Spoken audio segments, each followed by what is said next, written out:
Welcome to Lyric Lab Poetry. In this video, I'm going to be exploring some poetry prompts and exercises, and this time ones that are perhaps best suited for a group or workshop setting. So let's get started. Now, some of these exercises you can actually do by yourself, although you certainly can't with the first one. It is called the Exquisite Corpse exercise or poetry prompt, and it takes its name from the Surrealists. It was originally used in visual art. And you may have actually played this game as a kid where you take a piece of paper and you draw the head of a creature or monster, and then you fold the paper over so that the next person can't see the head, and they then draw the body of this creature, and they fold the paper over again so that the next person can't see the body or the head, and the last person then draws the legs of this creature, and then the piece of paper is unfolded, and it's usually very humorous but also very strange. And that strangeness is something that can be very, very effective for a poetry exercise to get us to think differently about language. So the way you apply this technique to language, to poetry, is that each person writes a line in a poem without knowing what the person before them has written. And you might choose to focus on a theme. Let's say, for example, heartbreak, something we're all, I'm sure, very well versed in.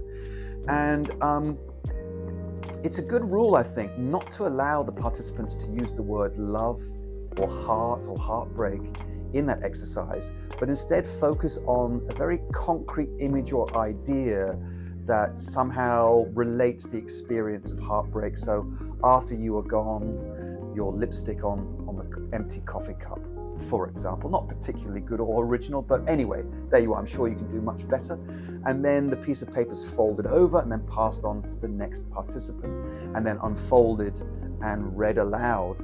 Another way you can do this is actually just to write a few lines relating to the same theme, and then cutting up these lines and placing them on the table, mixing them with all the other lines that have been generated by other participants in the workshop, and then just reading them aloud or making different versions of the same poem.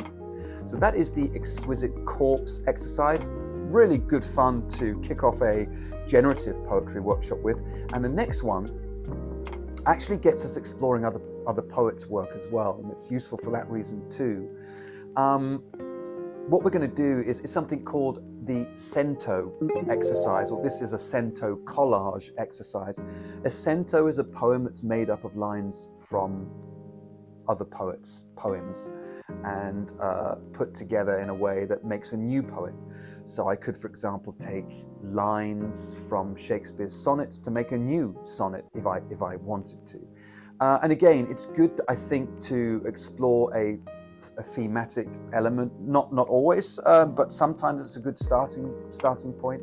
So let's say, for example, we're going to explore the idea or the theme of aging, something I think about every morning when I look in the mirror.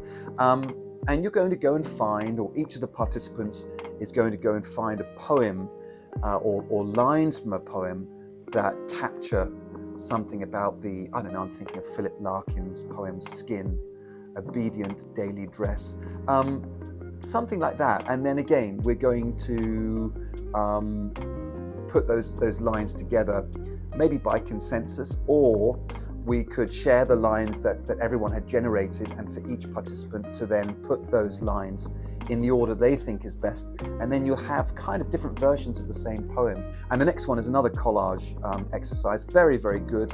I really enjoy this in a workshop. It is the found poetry collage, and you're going to ask your participants to go and find some lines from the newspaper, just lines of text that seem strange or stick out or seem interesting to them, and we're going to then bring them back to the group and see if we can put them together in some way that kind of makes sense but really doesn't make sense. There's one more exercise on my list. I have to refer to my notes here, and I need my glasses for that as well. So the last one here is really, you can do this with two people. It's basically a call and response exercise. So the first poet simply makes a statement on the page or poses a question, and then that's passed on to the next poet, who then has to create a kind of poetic response or answer to that prompt. And similarly, the poet who is responding creates a question or statement for the other poet. So it's a good sort of exercise to do in pairs. So there you have just a handful of prompts that you can introduce at your next poetry workshop. You could even do this to start off if you are a part of a poetry workshop, especially an MFA style poetry workshop, which is based more on feedback. Sometimes it's a good icebreaker, good to start the session with a generative prompt. Or it could be that you are actually a part of a generative poetry group, in which case these will be an excellent addition to that group. So thank you very much for watching, and if you've enjoyed the video, as always, please do click the like button and the subscribe button. This really helps to grow the channel, and it doesn't cost you anything to do that. Just a click of a button and it will be very greatly appreciated. You can also support the channel in other ways, and if you look in the description below the videos, you'll find a link to my Patreon page and also to the Buy Me a Coffee link. Thanks for watching, everyone, and I'll be back soon, of course, with more poetry content.